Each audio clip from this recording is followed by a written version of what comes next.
I thought I got all the cuss words. I'm sorry. Listen, let's go in prayer. Heavenly Father, I thank you for this day. I just pray a blessing over this moment, Lord, as I share what you put in my heart. I thank you and pray this in Jesus' name. Amen.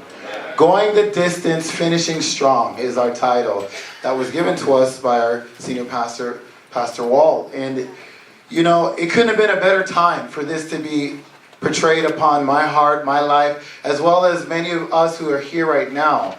You know, when I read this, I mean, it speaks differently to everyone, but you notice I play a video, and ultimately the essence of that video was don't quit. Don't quit. You know, many times we quit right before the miracle. Many times it's right before the blessing is coming. The scripture even says, weeping will endure for a night, but joy comes in the morning. How many of us are giving up in our midnight hours? You may have time of trouble and struggles and situations which are real. So real. You know, the thing is, why I try to share this, you know, I don't want to just talk at people. I want to talk with us. Because you know what? I myself, in all my time of being here, began to have some thoughts last week that led up to a meeting that I had with Pastor Walt, Pastor Bill, Pastor Ken, Joe Barassa. And I was really antagonized with certain things, and a lot of things that I was focusing on, which we're going to hear in the scripture, that it's the quickest way to get you off track is by, you know, you're not focusing on the right thing. And when it was done, you guys even know, it was Thursday evening, I get done with the meeting, and it basically ended at that, you know, I'm probably going to throw in the towel concerning what I was doing and my role. And it was very intense and moved, but at the same time, I was just, you know, boggled at certain things. I had the thought, I had the emotion. But thank God I took another step. Sometimes if we are unwilling to take another step, maybe you can't even take another step. If you find yourself in a position where I just can't take another step, then start crawling. One more step. If you can't even crawl, start rolling. But what you need to do, I'm for real. Because it's funny, as I felt all that way. And it was crazy. It's like, maybe I have bipolar. I couldn't even understand it because how could I just walk out of that meeting feeling that way? Even when I stood here, you guys, I did Thursday evening service. It was a good service, I thought. I just wanted to sit here and just cry the whole service. I mean, the beginning. But then it's just, I prayed in, you start talking about Jesus, and something completely shifted. Within 5 minutes, I literally had to stop. If you notice, in 5 minutes, I was like, I had to say, did that really just happen? Because the amount of joy I had, the amount of peace that I had, it surpassed my understanding. If you remember Thursday night, in the beginning, I had to stop real quick. I was like, but then I kept on going on because I was like, did that really happen? I'm telling you guys, let me get into my lesson, but it's so important because, you know, I hear a lot of us here, even in this week, I've heard conversations from your mouths and even through mouths of others that many have felt like quitting. Quitting is not an option. We are promised that we can finish strong if we go the distance. But you can't go the distance if you quit. You cannot go the distance if you quit. You know, I've never been fired for any job because I quit. I probably would have if I would have stayed. I never got fired for any job. Yeah, because I quit. Quitting is the thing that I've been doing. It's probably been an addiction. I get in a situation or circumstance and I just want to flee. You hear me, guys? I'll talk a lot in the classroom setting. I'll say, you know that person that comes in, they're only committed not to commit? The person that comes in and looks for every exit. I was talking about myself. I know you guys were able to wear the shoes because I noticed we are so the same. The things that we go through, the temptations we go through are common. They are common. We all go through similar stuff. I bet you guys, you know, I've committed all my life just to not commit. I walked in, remember the Dream Center 2.5 years ago? How many people know there's 463 exits out of the house? There's 463 exits on the Dream. You didn't even know that, did you? No, so no. Just playing. Let me get into this. The most intense fight a human will ever have between the person, the most intense fight a human will ever have is between the person they are and the person they are capable of becoming. The most intense fight a human will ever have is between the person they are and the person they are capable of becoming. In Hebrews 12 verse 1, there's a verse, and I'm reading it from the God's Word translation. It's a new translation. that found me. I don't know, I picked it up. I like it a lot. It reminds me of the NLT, but it's a little different. Since we are surrounded by so many examples of faith. See, a lot of people, they get caught up in the cloud of witnesses. I know I've heard so many things, and that's fine, but I love it. It's just simply examples of faith. And you see all of chapter 11, it talks about these examples of faith. So it says, since we are surrounded by so many examples of faith, we must get rid of everything that slows us down, especially sin that distracts us. We must run the race that lies ahead of us and never give up. I want to talk a little bit about that verse and also the second verse. And also the Hebrews 10:36 in the God's Word translation, it says, for you have need of endurance. So when you have done the will of God, you may receive what was promised. Amen. See, the Christian life is a difficult marathon that we all must run. The Lord, He never said that the road would be easy.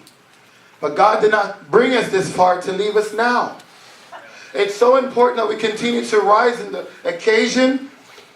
But a big portion of that is, for instance, what I was experiencing on Thursday. The next verse, I love how the God's Word translation says it. It says, in order to run the race, we must focus on Jesus, the source and goal of our faith. He saw the joy ahead of him, so he endured death on the cross and ignored the disgrace it brought him. Now he holds the honored position, the one next to God, the Father, on the heavenly throne. The Christian life is a lifelong tedious race that entails some long hills to climb, some swampy, marshes to plod through. To make it to the end, you need discipline. To get into good shape, you will need to maintain your motivation. You will need sustained effort. No one enters a marathon with the thought of dropping out after a mile. Finishing well is everything. In this race, you are not competing with other believers. We're all on the same team. We're competing against the enemy of our souls, who opposes God's kingdom and wants us all to drop out. The most intense fight a human will ever have is between the person they are and the person they are capable of becoming. Quote by Coach Jay. To run the Christian marathon, we need to get into shape and stay in shape.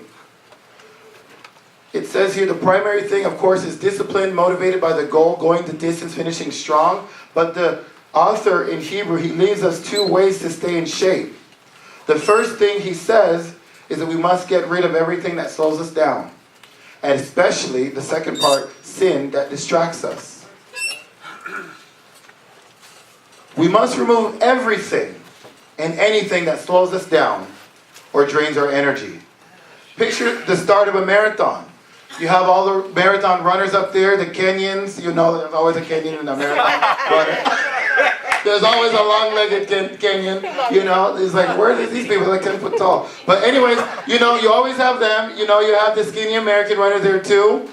But next to them is a big fat flabby guy wearing a big old Eskimo coat, all weather pants, hiking boots, 50-pound pack bag, and you ask curiously, what's in your pack to him? What's in your bag? What's in your backpack? He says, well, I've got all the sodas and the Twinkies and the cookies that you'll need to finish the race. You're thinking, yeah, right. This guy won't stand a chance at finishing, let alone winning, because he has not laid aside every weight. See, I like as well the weight was distinguished between sin. It wasn't just sin. See, weight was distinguished from the sin. And I've come to find out a lot of times that weight can become something that's not necessarily a sin. It can develop into that, but it's something that's a gray area. Something, for instance, I'll tell you, one of my weights is cookies. Oscar knows. One of my weights is cookies, right? Oscar knows. Because I know where the stash is at. I'll play. But the thing about that, immediately the cookie seems harmless. Oh, it's nice. It's calling my name. Dang, look how nice. Look all the chocolate chip in there. I'm counting. You think I can count exits? I can count the chocolate chip and the cookie just looking at it. But it seems nothing, But what happens? Oh, I take one. I take two. Joe, you know about it too. You're laughing. You know about it too. I used to come to your room too, Joe. I was like, where the cookies at? Put everybody on blast today. And you, so no. Just play, no, sorry. Okay, but these include things that aren't necessarily wrong, but they're wrong because they keep you from running as you should. They keep you from running as you should. If you got rid of those things, you'd be able to run the race better. You know, you're running a race, hiking boots and combat boots are nice. But you know what? Running shoes would help you run the race a lot better. You're running the race.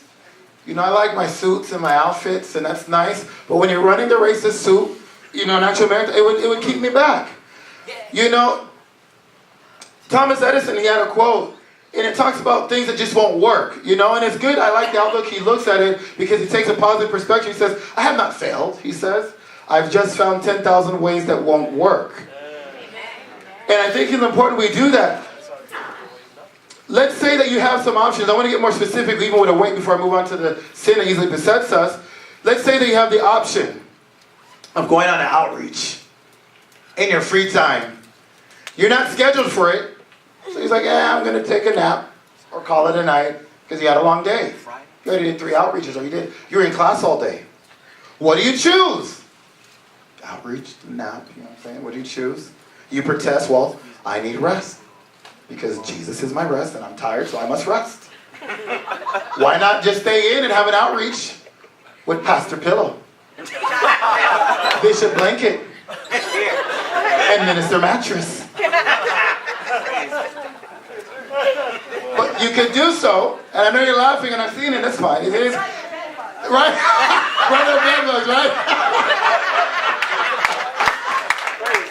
Pastor Pillow, Brother Bedbugs. But Scripture doesn't tell us that. We won't be able to finish the race that way. Ecclesiastes 9:10 in the Message Bible, I love how it said it. It says, whatever turns up, grab it and do it heartily. This is your last and only chance at it. See, the Message Bible is good sometimes. You should read. I was like, where did that come from? He says, whatever turns up, grab it and do it heartily. This is your last and only chance at it. For there's neither work to do nor thoughts to think in the company of the dead, where you're most certainly headed. You see, we ran amok in the world, especially those that have utilized meth, went 14, 15, 16 days without sleep. But all of a sudden, I'm tired, I can't do this out. You weren't thinking about sleep out there.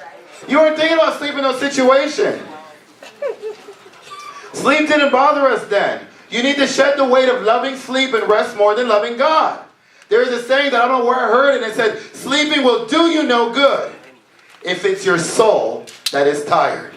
Sleeping will do you no good if it is your soul that is tired. Too much of me time can be another weight in the race. We all need some free time, free to be renewed. But the question is, how much time do you really need? Many of us want to spend our evenings, hey, with my brothers, sisters with my sisters, they're in your room, they're in the patio, let's chill and let's chop it up, right? I heard I learned this text, you know? Let's chop it up, you know? You don't tell a Jamaican to chop up nothing. I'm going to tell you real quick. When I first heard this, I was like, what? You got him at the house now, so let me leave that alone. You don't tell a Jamaican that. Anyways, but, so there's a let's chill and let's chop it up. But then you don't use your free recreation time to study the Bible, to go on outreach, or to pray. You view all your free time or downtime as a time of recreation, even if it means missing out on an outreach or missing out on church. To run the race, you've got to lay aside every weight. It wasn't a bad thing that you slept. I'm not trying to say that wasn't a bad thing. But these weights could easily beset us. Many times we ask ourselves the wrong question. What's wrong with this movie? I don't see nothing wrong with it. What's wrong with this music? I don't see nothing wrong with it. Say, I got a couple cussing words, you know, but, you know, it's not that bad. Why should I not participate in this activity? We ask ourselves the wrong question. Well, the right question is, does this movie, music, or activity help me grow in godliness? Amen. We must change the perspective. And if it doesn't, we cast it off as dead weight. Galatians 6:9, NIV, it says, let us not become weary in doing good, for in proper time we will reap a harvest if we do not give up. It's so important that we do not give up. The next part was laying aside every sin that easily besets us.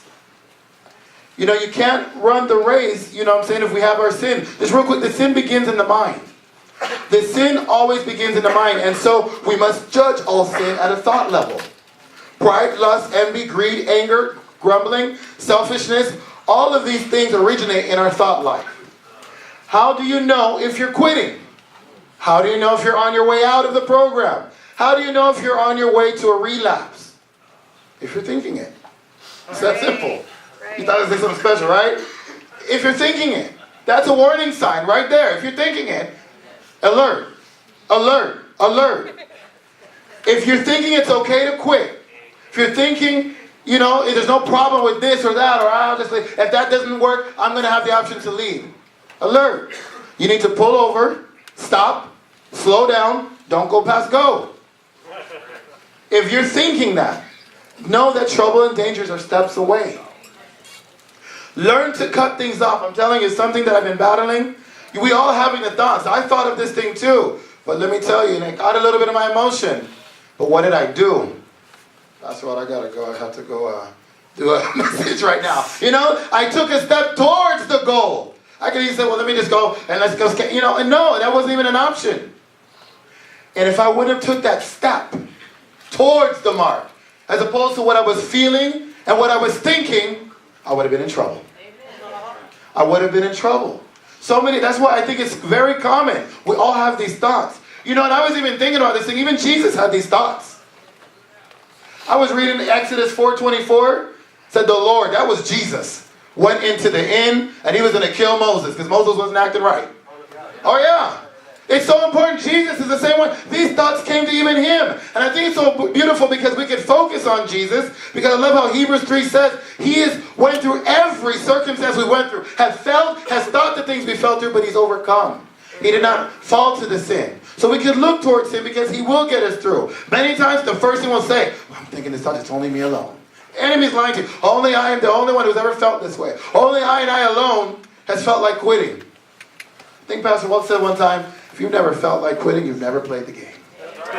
If you've never felt like quitting, thought about quitting, you're not really in the game. You're doing something wrong. Jesus, even before he endured the cross, had thoughts of quitting. But he said again, nevertheless my will, thy will be done. Learn to cut off things in your mind. If you don't cut it off there, it goes farther. If you entertain those thoughts, they will incubate and develop into sinful words and actions. I heard a saying from one of Bishop Moody's preachers, I think Bishop Henry, he says, it's not about your fall down, it's about your get up.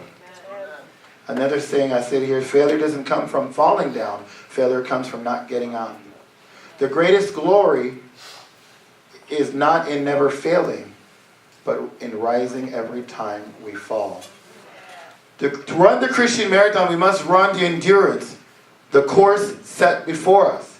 The author points out two things. Number one, God sets the course. God is the one that sets the course. If you're running a marathon, you can't make up your own course. If you stray from the course, you'll be disqualified. As it says in the verse, the race is set before us. Just as Jesus had the joy set before him, God is sovereign, who sets the course for each and every one of us. Just as he set the course for the cross for Jesus. And you saw what Jesus says, if this cup could be taken from me. He was about it out. Is there another way? It's okay to think that. Jesus felt the same way too. But when the Father said no, he said, nevertheless, thy will be done. To finish the Christian marathon, it's important to keep in mind at all times that God is sovereign. He's in complete control. He's the one that sets your course. You may not like parts of the course. You may be prone to grumble, Why did the chorus have to go over the hill? I went over the hill last time. Why did the chorus maybe go around the mountain 3 more times? 4, 5, 6, 7, 8 times. Why did I have to go through the swamp? The answer is because God is sovereign. And he planned it that way. God is sovereign. And he planned it that way. You won't be able to run by faith unless you submit your will to God's.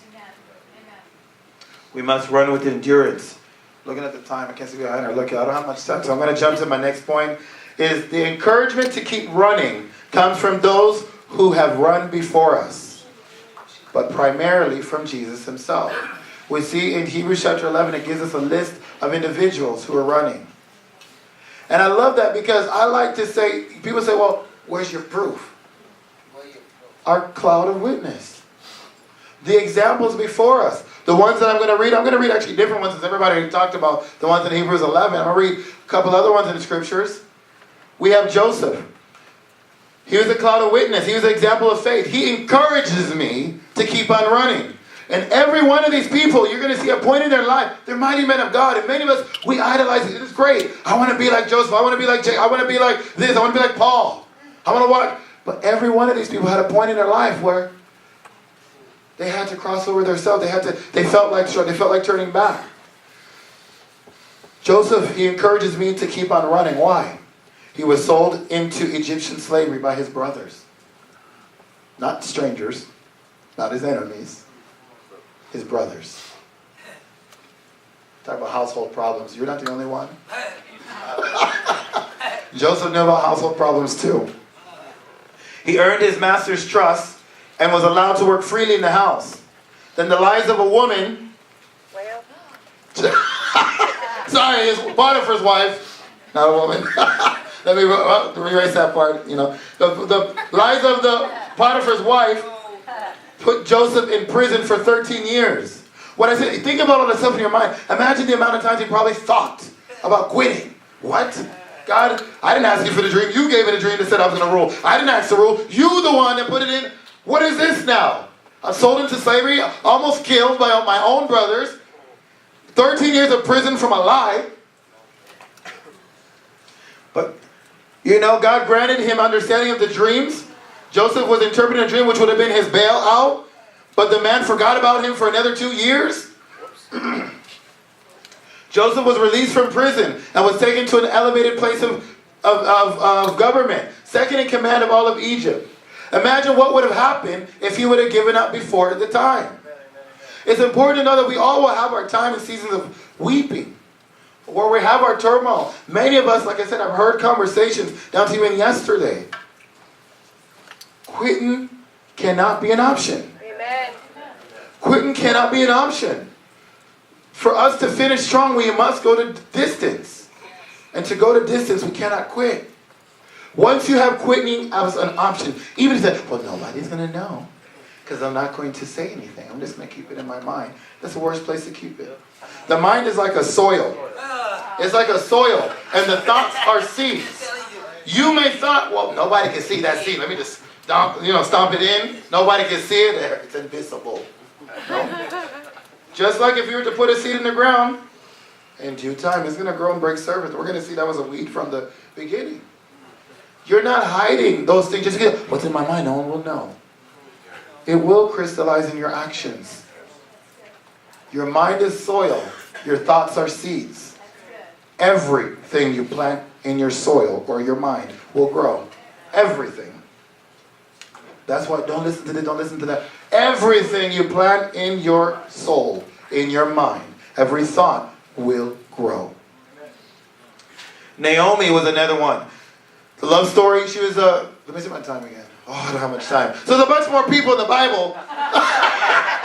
There's a bunch more people in the Bible that felt like quitting.